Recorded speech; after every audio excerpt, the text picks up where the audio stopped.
Onun barəsində danışmaq böyük ibadətlərdən biridir. Hədisli Peyğəmbərdən buyurur ki, zikru aliyin ibadə, Əlini yad eləmək ibadətdir. Həzrət Əli Aleyhisselamın həyatının başlanğıcı çox qeyri-adidir. Yəni, Əli Aleyhisselam Kəbədə doğulub. Tarix boyu Kəbənin içində doğulan yeganə şəxsiyyətdir. İlk o şəhadət verir Həzrət Peyğəmbərin peyğəmbərliyinə. Və bu xəbər yayılır Məkkədə ki, Kəbədə doğulan o uşaq vardı ya, ki, hamımız heyran qalmışdıq. Kəbədə doğulan həmin uşaq Peyğəmbərə iman gətirib. Möcüzə ilə doğulan uşaq ki, doğulmağı möcüzə idi, bunun peyğəmbərliyini təsdiq edir. Və bu həmişə Peyğəmbərin yanındadır.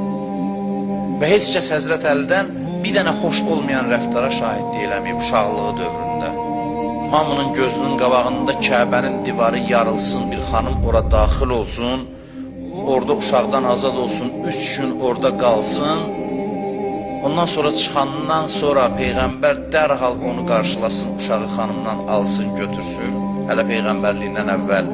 Həzrəti Məryəm məsciddə idi, Allah dedi ki, məsciddən çıx ki, uşaqdan azad olma yeri deyil bura. Həzrət İsanı dünyaya gətirməmişdən əvvəl. Amma bunun anasına divar yarılır ki, Kəbə onu ağuşuna alır. Ki, uşaq məhz Kəbədə doğulsun.